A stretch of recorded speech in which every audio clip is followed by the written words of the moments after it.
Bienvenue sur Tandem TV. Bonjour à tous et bonjour Dov Maimon. Vous êtes directeur de recherche à l'Institut politique de Jérusalem, professeur des universités, membre de commission ministérielle traitant de l'avenir des Juifs de France, tout un programme, docteur en islamologie et responsable de la stratégie de l'État d'Israël envers l'islam. Alors, avec Didier Long, vous signez cette enquête inédite sur l'antisémitisme dans l'Hexagone, avec ce livre au titre terrible, la fin des Juifs de France, aux éditions du Cherche Midi. C'est un livre extrêmement documenté, sourcé, qui fourmille de chiffres. Dov Maimon, bonjour. Pourquoi ce scénario catastrophe? Bonjour William, bonjour chers auditeurs. D'abord, j'aurais préféré ne pas écrire ce livre. Ni Didier ni moi n'avions envie d'écrire ce livre, c'est pas ce qu'on voulait. Mais on s'est retrouvé dans une situation où il y a des choses qui nous inquiètent. Moi, je travaille dans un centre de recherche, donc on a une cinquantaine de chercheurs et on surveille l'islam, comment il avance un peu partout dans le monde et dans les différentes langues, bien entendu. Pas seulement ce qu'on dit sur la télé, mais aussi ce qui est dans les caves, ce qui se dit en interne. Et on voit qu'il y a des stratégies de l'islamisme qui avancent un peu partout et qui avancent notamment en France. Donc et le fait, c'est qu'on ne les voit pas. C'est-à-dire que c'est quelque chose de sournois et discret quelque part. Certains le voient de temps en temps, mais d'une manière générale, on peut vivre à Paris et c'est surtout ça qui me remarque le plus, c'est cette idée-là où on est une sorte de dissonance cognitive. On voit à Paris une vie intense, une vie juive extraordinaire, hein. Il y a capitale mondiale de la gastronomie cachère, 250 restaurants, c'est extraordinaire. Jamais on a eu de juifs qui ont été aussi proches de la communauté, une vie juive intense. C'est vrai qu'il y a une polarisation, il y a beaucoup de juifs qui vont se cacher, mais surtout depuis le 7 octobre, on a un réveil. Les gens ont été rattrapés par leur identité, on est de plus en plus dans l'entre-soi, on a du mal à communiquer avec les autres, alors on se retrouve encore plus à l'intérieur entre nous. Et cette situation fait que on a l'impression d'être dans une bulle, que tout va très, très bien. Et en vérité, si on regarde d'un regard froid, alors comment faire passer ce message aux gens? Leur dire: «Écoutez, en vérité, vous êtes, sur une situation qui est pas facile. Il faut que les pouvoirs publics», d'abord ce livre évidemment, il est publié chez un grand éditeur parisien qui vient de la gauche, qui a publié Philippe Val, qui a publié Cabu, qui a publié les Charlie Hebdo. C'est des gens très, très courageux, vraiment la résistance de la bonne gauche comme on l'aime en France, hein. Celle pas celle du drapeau palestinien, celle du drapeau rouge. Et ces gens avec ces gens-là, ben, on essaye de combattre contre cet islamisme qui pénètre et qui risque de et les juifs sont le premier fusible. Donc comment expliquer aux juifs? Ben, il fallait leur donner des faits, des chiffres, des datas. Quand on a les datas, alors les gens peuvent regarder et tout ça ensemble, et ben, ça nous donne une image qui peut apparemment aussi être assez inquiétante. Mais il faut le regarder, il faut le lire d'un trait et voir à peu près ce qu'il en sort et après réagir et décider si on est dans l'illusion ou si on est dans une situation de risque réel. Alors, on va justement essayer de rester dans la réalité. Et c'est vrai que ça, comme je le disais, il y a des chiffres extraordinaires de tous les côtés. C'est sourcé, encore une fois, des chiffres précis. Et d'ailleurs, puisque vous parliez de l'islam, il y aurait, selon vos calculs, 450 000 juifs en France, à peu près, aux côtés de 9 millions de musulmans. Ce sont toujours vos chiffres. Et comme on dit de manière triviale, ben, il n'y a pas photo. Autant enlever le point d'interrogation à votre titre, la fin des Juifs de France. Il y a un point d'interrogation, autant l'enlever. Là, c'est la fin. Sociologiquement parlant, c'est la fin, non? Alors en théorie, bon donc on a d'abord donc 20 à 25 fois plus de musulmans, quelle que soit la façon dont on fait le calcul, on présente exactement.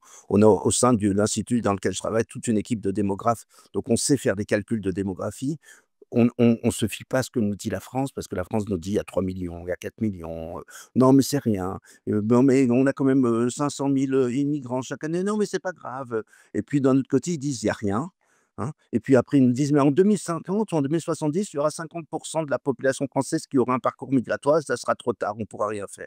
Donc nous, on ne peut pas se permettre parce que les juifs ne peuvent pas se permettre, doivent être prêts pour tous les scénarios.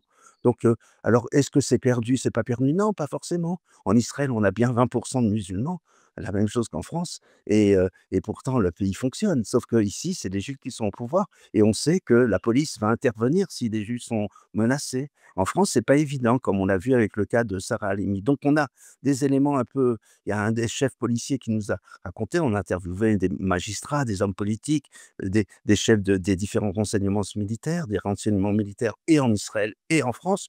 On a complété les images et cetera par différentes sources d'informations et on arrive à quelque chose qui nous dit qu'il y a un certain risque. Ça ne veut pas dire que c'est fini, ça veut dire que l'État peut se reprendre, mais l'État doit se reprendre et pour l'instant, c'est plutôt des politiques à court terme, c'est des politiques, d'avoir la paix sociale et c'est vrai qu'en général, ben, quand il y a beaucoup de musulmans dans un quartier et ben, les juifs s'en vont. Pas parce que les musulmans sont antisémites.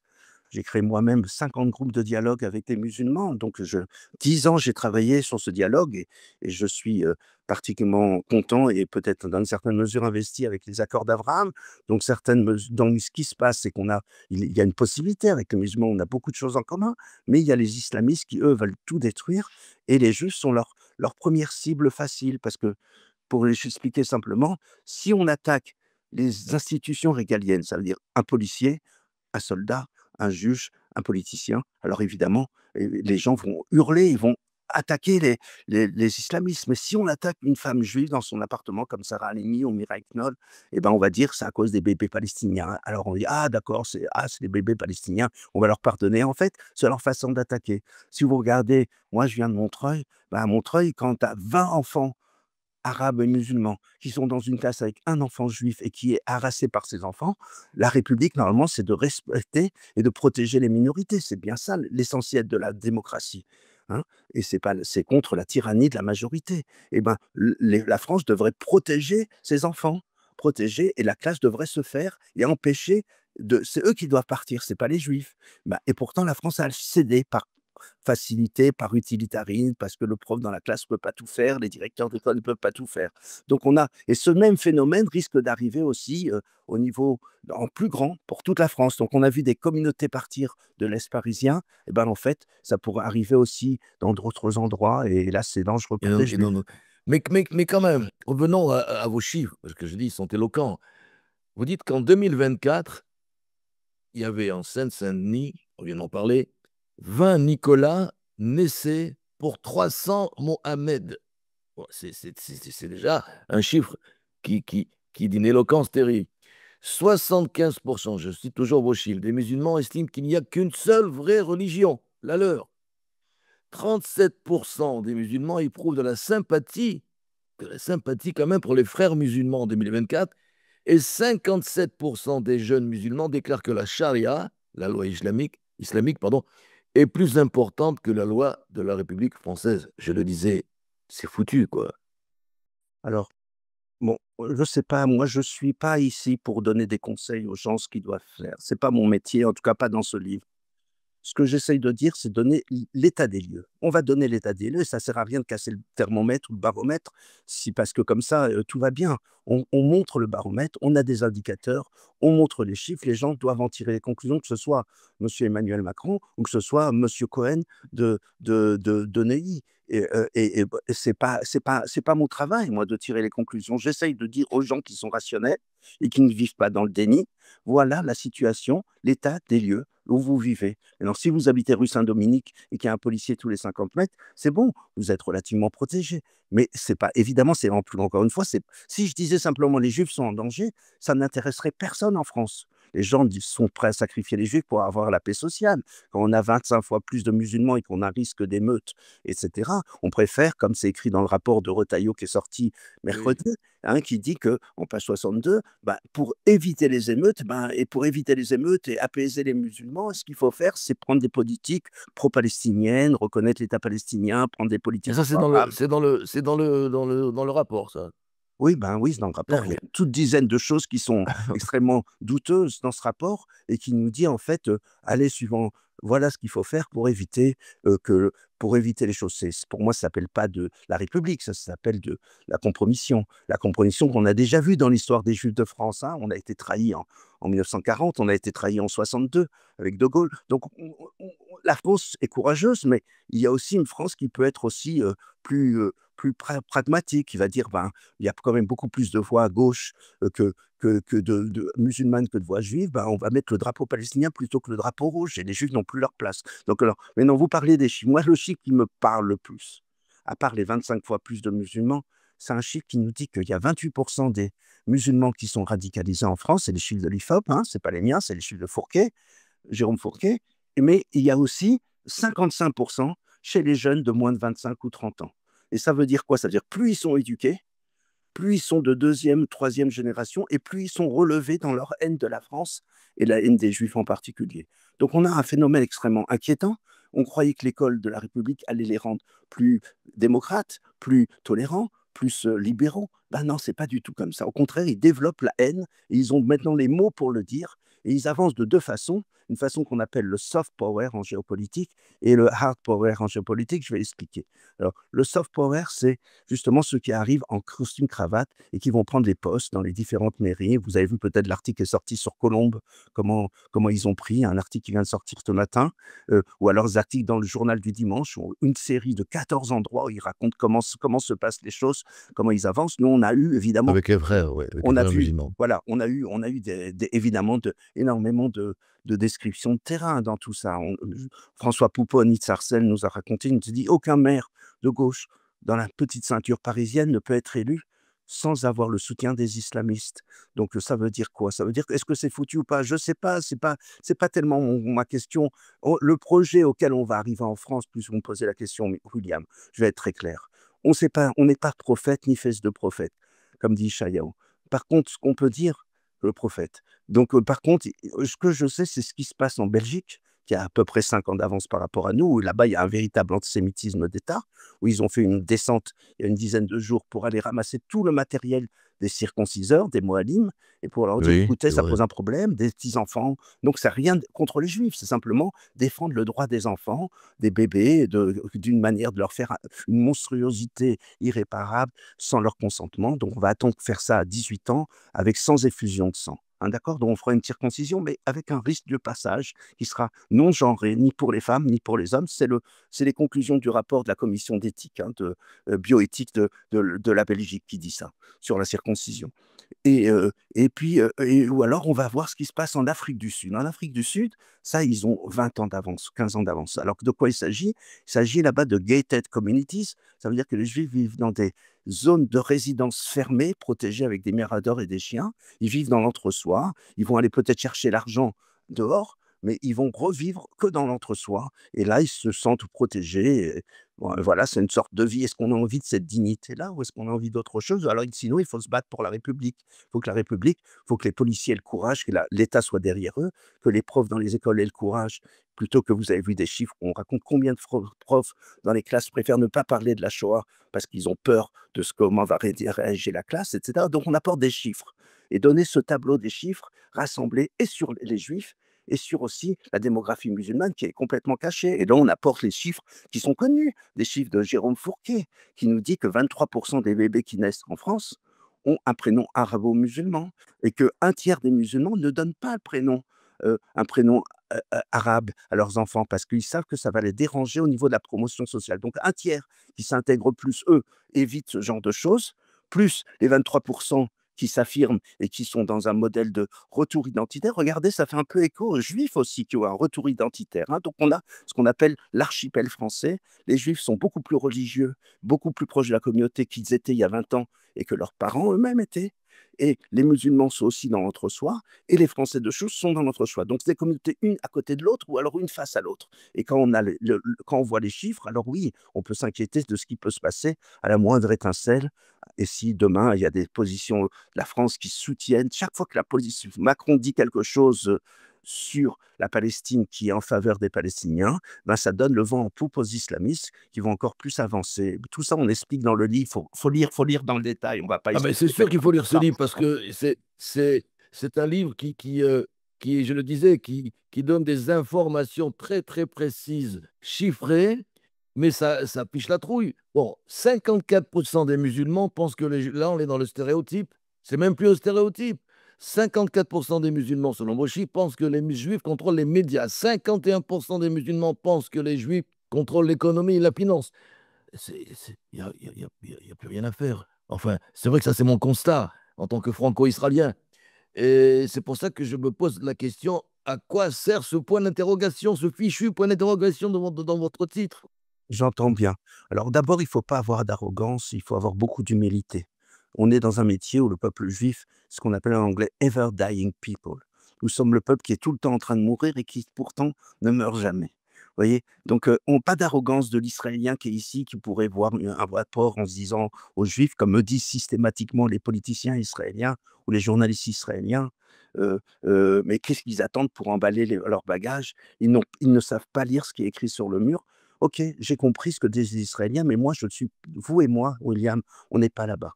Vous et moi, on doit avoir une empathie totale pour les Juifs qui sont en France et qui on sait leurs difficultés de se délocaliser. On sait comment c'est difficile de partir.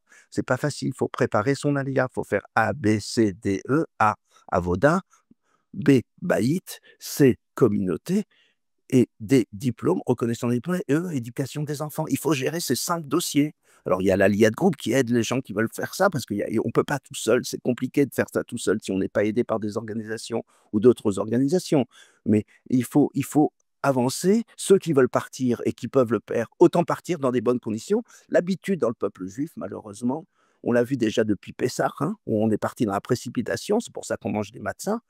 Parce qu'on était mais on a attendu la dernière minute pour Le partir. Ripazone, oui, absolument. Oui. Tripazone, exactement. Donc, et le Zohar dit: «Mais pourquoi ils sont partis?» Parce qu'ils étaient à la 49e porte d'impureté. Et le Alshir Akadosh, le maître du Harizal, dit, la Kabbale de Safed, dit: «Mais pourquoi ils n'ont pas parti à la 48e porte d'impureté, avant que ce soit trop tard?» Il a dit: «Bah, parce qu'à la 48e porte d'impureté, ils ne savaient pas qu'il fallait partir». Donc, que ce soit en Allemagne, en 1933, que ce soit en 1940, que ce soit, en Algérie, et ben, à chaque fois, les Juifs sont des optimistes invétérés et ils essayent de rester, et ils espèrent, c'est-à-dire qu'ils ont une hypothèse de base. Je vais le dire de cette manière, ce qu'on appelle une hypothèse implicite dans leur tête qui se dit, ben, ce qu'on fait, chaque fois qu'on fait depuis 2000 ans, c'est qu'on dès qu'il y a une vague d'anxiété, on baisse la tête. On essaye de ne pas se faire trop prendre des coups, ni à droite ni à gauche. Et puis si on se baisse la tête, on va passer entre les gouttes. Et puis après, on reconstruira une fois que ça va passer. Mais ça, c'est vrai, sauf quand il y a des changements démographiques. Quand il y a des changements graphiques, comme c'était au Maroc, ou en Algérie, ou en Tunisie, alors dans ces cas-là, ben, quand il y a un retour identitaire fort, on est le Sud global qui est en colère contre l'Occident, qui dit: «On en a marre, ça fait 200 ans que vous nous avez dominés, maintenant on veut reprendre le pouvoir». Alors et le juif est vraiment le fusible parce que c'est le plus facile à attaquer. Comme j'ai dit, on va d'abord frapper sur le juif dans la classe en Seine-Saint-Denis, et puis quand on voit que l'État ne dit rien, et ben après on va frapper sur le blanc, et puis ensuite c'est ce que Arafat avait appelé après les accords d'Oslo. Bon, au port d'Oslo, il parlait très bien en anglais, et puis quand il était chez lui et qu'il parlait en arabe, notamment en Afrique du Sud, là-bas il leur a dit: «Après samedi, dimanche, comme on a fait au Liban». Ça veut dire d'abord on chasse les juifs et ensuite on va installer la C'est-à-dire? charia à la place des blancs, à la place des chrétiens. Donc, c'est une façon d'attaquer. On connaît parfaitement, nous qui étudions le domaine depuis des années et qui suivons comment fonctionne l'islamisme, on connaît leur méthode d'approche, soit la menace à l'émeute et le terrorisme endogène. On a aussi plus de 550 anciens de Daesh qui ont purgé leur peine en France et qui sont en liberté. Est-ce que la DGSI peut surveiller avec 5000 personnes? Il faut 14 personnes pour surveiller une personne. Est-ce qu'ils Ah sont non, capables non, de vous le dites, surveiller tous ces gens-là? vous l'écrivez, la DGS, vous l'écrivez d'ailleurs, donc la DGSI ne peut pas grand-chose contre les islamistes et la DGSE prévoit, c'est encore pire, un affrontement islam-laïcité. C'est le Voilà. chaos, quoi. Voilà, on a le cas, par exemple, qu'on cite de Pierre Brochant, qui était l'ancien patron de la DGSE, donc des services extérieurs, qui raconte, il dit: «Ben, un scénario qu'on peut imaginer», et il a l'air de dire que c'est le scénario qui lui semble le plus probable, ça va être la guerre d'Algérie, mais en métropole. Ça veut dire qu'en Algérie, ils étaient dans leur village, ils faisaient des razzias dans les quartiers français des grandes villes, et puis ils retournaient dans leur village. Et ben là, ça sera, ils sont dans leur quartier, ils font des razzias dans les quartiers blancs. Et si les juifs d'abord, parce que quand c'est les juifs qui se font taper, tout le monde dit: «Mais non, c'est à cause des juifs, c'est à cause de la guerre au Proche-Orient, c'est pas contre la France». Donc c'est encore une façon d'endormir la France. Et puis après, une fois que les Français ont baissé la tête pour les Juifs, eh ben après, ils attaqueront aussi les Blancs. Donc, leur façon de faire, on la connaît. Ils ont ravagé l'Algérie, 150 000 morts. Ils ont ravagé la Libye. Ils sont interdits en Arabie Saoudite. Ils sont interdits, ils sont interdits en Jordanie. Ils sont interdits en Égypte. Ils sont interdits même chez Poutine. Poutine n'est pas idiot.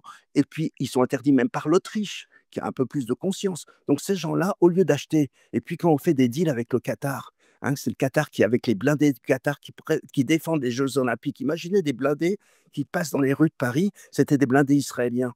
Ben, qu'est-ce que ça ferait comme réaction? Ben non, là, c'est des blindés du Qatar. Et ben, comme le Qatar est le financeur, le bailleur On de n'a fonds rien de dit, tout absolument. l'antisémitisme, pardon, pas de l'antisémitisme, mais de l'islamisme en Europe, et c'est aussi le financier, évidemment, du Hamas. Donc, eh ben, on sait qu'il ne va pas avoir d'émeute pendant les Jeux Olympiques. Donc, oui, on va avoir comme ça du calme. Mais est-ce que ça s'appelle du calme? Ça s'appelle la République ou ça s'appelle la soumission? Donc, il faut savoir vers quoi on tend et appeler, évidemment, notre livre est d'abord un appel à la France. On ne s'adresse pas aux Juifs. Les Juifs le savent ou ne le savent pas, mais c'est un épiphénomène. C'est la France qu'on veut sauver. D'ailleurs, si vous regardez la couverture du livre, eh ben, on voit bien que le mot juif est presque effacé. Ce qui nous intéresse, c'est et qu'est-ce qui va se passer pour la France? France, réveille-toi.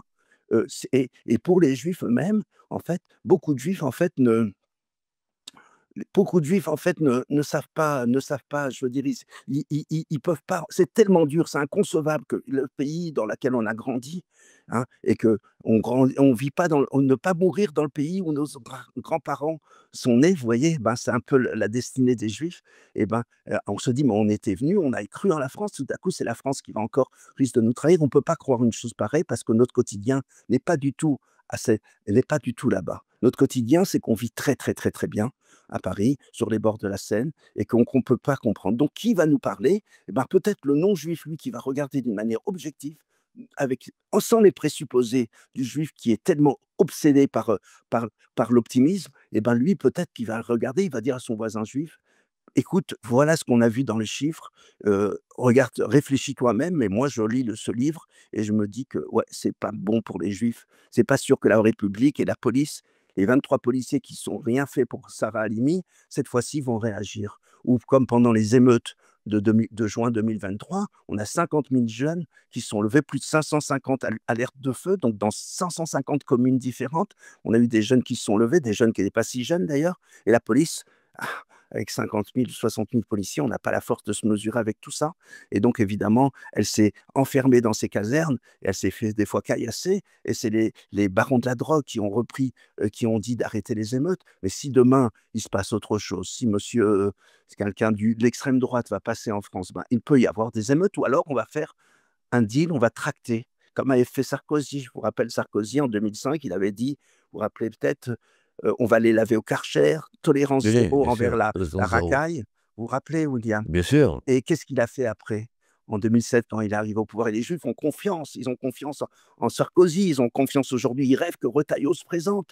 Ils disent: «Ah, enfin Retailleau va nous sauver». Les Juifs sont toujours à la recherche de leur Mashiach, donc leur Messie. Et donc, on espère toujours sur une bouée de sauvetage. Mais quand on arrive au pouvoir et qu'on a 25 fois plus de musulmans, est-ce qu'on va quand même pas faire comme en Belgique, le jeu des nombres? Est-ce qu'on ne sait pas calculer l'arithmétique? Et si on veut pas d'émeutes? Et si on a envie que les choses se passent, qu'a fait Sarkozy? Il a construit des grandes mosquées, notamment la mosquée de Créteil. Ceux qui oui, connaissent Créteil, ça bien comment sûr. autour de Créteil, avant, il y avait autour du lac, il y avait les restaurants cachers, les Juifs se Oui, promenaient samedi absolument. Il n'y a plus après-midi, rien. dimanche après-midi, et cetera. Et quand on a construit ces grandes mosquées avec les frères musulmans pour avoir le calme, hein, on avait dit qu'on allait laver au Karcher. Mais c'est les frères musulmans, non, ils sont en costume cravate, ils sont gentils, ils font du social, ils aident la réinsertion, et cetera, hein. Et puis les Juifs, par contre, eux, ben, dès qu'il y a une certaine proportion de musulmans, on l'a dit, ben, les Juifs se sentent menacés, peut-être qu'ils sont Donc parano. donc donc Peut-être ça que les Juifs, il y a un nombre d'antisémites qui augmente, et on le voit, c'est clair, et les Juifs se cachent, ou alors les Juifs, se déclassent, se délocalisent. Voilà, donc le scénario est assez connu. On l'a vu à Créteil, il suffit de regarder Créteil, il suffit de regarder d'autres endroits, Garges, il suffit de regarder quelques endroits, Blanc-Ménil, La Courneuve, et puis regarder un peu ce qui peut se passer ailleurs. Alors chacun se dit: «Ah oui, mais ça, c'est chez nous». Chaque fois, je me rappelle quand j'ai écrit le plan pour l'Aliyah des Juifs de France pour Benjamin Netanyahou, j'étais venu avec des dignitaires israéliens, bien entendu, pour travailler, pour qu'on valide ensemble les choses. Et le rabbin de Créteil et le rabbin enseignant nous disaient: «Bah, chez nous, tout va bien, hein, mais par contre, à Maison-Alfort, c'est un problème». Et les gens nous ont dit ça dans des dizaines de lieux, en disant: «Non, chez nous, tout va bien, on a des très bonnes relations». Ils nous envoient des fleurs pour le pour voilà, ils nous envoient des fleurs pour les fêtes, pour les bar mitzvahs. Les gens de l'Axil à Levallois nous disent: «Bah, nous, on a donné 5 000 € pour construire la mosquée, rue Jules Guesde, le 8 rue Jules Guesde, et eux, ils nous ont donné 5 000 € pour construire notre Axil». Vous voyez? Donc on est égal, sauf que la mosquée de Jules Guesde, elle est proche de Clichy, et que quand on voit sortir les centaines de personnes pendant le ramadan avec leurs robes, c'est pas tout à fait la même chose que l'Axil. Donc Ouais, et qu'est-ce qui va se passer? Donc les gens croient qu'ils sont protégés, à Levallois, mais Levallois, c'est pas très loin de Clichy. Quand on est porte de Champéret et on se dit: «Bah, tout va bien, on a des restaurants, c'est génial, tout va bien». Mais imaginez qu'une des banlieues qui est pas si loin, hein, et Nanterre, c'est pas très loin de Neuilly, non et plus. entre Levallois où il y a la fillette qui s'est fait violer, hein, et Neuilly, il y a un pont. Mais est-ce que les islamistes ont peur des ponts? Donc qu'est-ce qui va se passer? Est-ce que la police va être là? Est-ce qu'on va être protégé? L'État d'Israël ne fera rien, on ne va pas intervenir dans un pays étranger. La France, est-ce qu'elle va se protéger? Est-ce qu'elle a des HLM pour sortir les juifs, les 150 000 juifs qui vivent dans des quartiers difficiles, pour leur donner des HLM dans des zones plus protégées? Je ne sais pas, j'ai pas vu pour l'instant l'État français faire cet effort d'aider ces gens qui ont donc 40 de leur budget, c'est de l'aide sociale. Et ces gens-là me disent, quand j'arrive dans la communauté, ils me disent: «Ah Rav Dov, prends-moi en Israël». Je leur dis: «Non, Israël, c'est dur, c'est un pays capitaliste, là-bas, il y a pas d'aide sociale, et vous aurez pas tout ça, vous aurez pas le même, si vous êtes prêt à travailler comme chauffeur de bus, oui, vous pouvez gagner vos 3 000 €, 5 000 €, vous pouvez gagner vos 5 000 €, mais il faudra travailler et plus vivre sur la mentalité d'assister, et vous êtes prêt à ça? Oui, c'est possible». On a fait cette année 20 personnes qui vont faire ce genre de programme, même s'ils avaient des métiers avec du vent, ben, ils vont devenir chauffeurs de bus. Oui, c'est possible, on pourra en faire 200 le jour où on aura les financements pour le faire, et qu'on aura des gens qui sont prêts à travailler, et qu'on aura prouvé. On manque de 1 000 chauffeurs de bus en Israël. Donc l'Aliyat Group s'occupe ce genre de programme, mais d'une manière générale. Et puis les gens, aujourd'hui, donc c'est difficile. Chacun se dit: «Moi, je vais m'en sortir, je vais passer entre les gouttes». Et en fait, qu'est-ce qui va se passer? Ben, si on posait vraiment la question, William, et on va terminer là-dessus, il y a 3 scénarios. Soit la France se reprend, et dans ce cas, peut-être qu'on aura un avenir pour les Juifs de France. Mais si c'est les Juifs qui sautent, comme avait dit Manuel Valls, si 100 000 Juifs quittent, ça sera un échec pour la France. C'est pas seulement les Juifs qui s'en vont. Et puis, soit la France se soumet, bon, c'est le livre de soumission de Michel Houellebecq, on voit bien que ça sera que vivre comme en Algérie, ce sera bien ni pour les femmes, ni pour les juifs. C'est toujours les femmes et les juifs qui prennent ensemble, vous voyez? Parce que les femmes sont aussi une sorte de minorité, même s'ils ne sont pas la minorité sans défense, et les juifs sont une minorité sans défense. Et donc, c'est les premiers indicateurs, ça s'appelle des révélateurs de dysfonctionnement. Et et dans une certaine mesure, bah, et l'autre scénario, c'est que c'est la guerre civile. La guerre civile, puisqu'il y aura des gens qui vont soit se soumettre, soit on gagne. C'est comme ça que chaque fois qu'il y a des changements démographiques dans l'histoire de l'humanité, depuis le début de l'humanité, il y a une minorité qui arrive, soit les gens se soumettent, la masse de la reproduction d'origine, soit elle se révolte. Mais le problème, c'est que même si ça on arrive à une guerre civile, ce qui serait catastrophique, bien entendu, et que les Juifs ne veulent pas, les Juifs seront les pots cassés, un dégât collatéral de cette guerre civile. Hein, on connaît le scénario de 1492, on a chassé les Juifs, et puis on a chassé les morts, les Arabes, parce qu'on voulait la pureté du sang, et on voulait revenir à notre... On ne peut pas imaginer un discours qui serait nationaliste, patriotique, et qui inclurait les Juifs. Si on interdit les mosquées, on interdira aussi les synagogues. Si Synagogue, on absolument. interdit les choses... Donc, si on a deux scénarios, un scénario de soumission qui sera une catastrophe, un scénario La guerre de civile?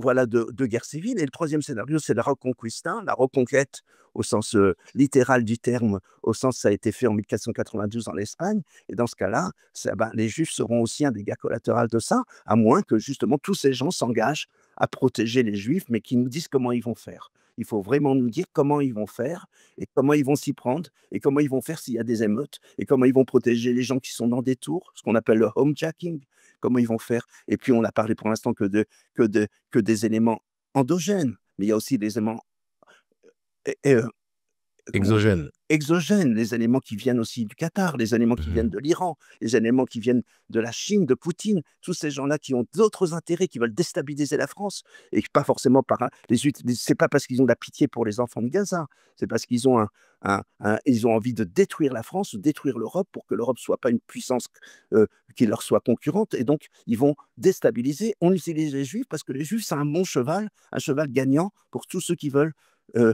créer du désordre. Donc les Juifs, encore une fois, servent de révélateurs et le canari dans la mine, quand le canari s'arrête de chanter chez les mineurs, hein, comme dans Germinal de Émile Zola, vous voyez, on aura vécu en France en apportant des choses C'est très bien de importantes. c'est bien de terminer avec Émile Zola en plus, ça c'est extraordinaire. Voilà, donc En Émile en Zola, Anatole France, Victor oui, Hugo, oui, Rousseau et Voltaire. les grands de ce monde. En tous les On cas, les grands de France, enfin, c'est le Panthéon là carrément. Alors écoutez, en tous les cas, on pourrait encore parler des heures et des heures, mais il faut lire votre livre, La fin des Juifs de France. Vous avez rajouté un point d'interrogation, moi je l'enlève. Allez hop, moi je l'enlève. La fin chez au Cherche Midi. Merci Dov Maïmon. Simplement, je termine avec cette phrase que vous avez écrite. Nous croyons fermement que les Juifs de France devront à un moment partir. Vous avez tout dit. Vous avez tout dit, vous avez tout écrit. À très bientôt. Nous, on est là, on est en Israël. On vous attend si vous voulez venir. À bientôt, Dov Mayon. Merci.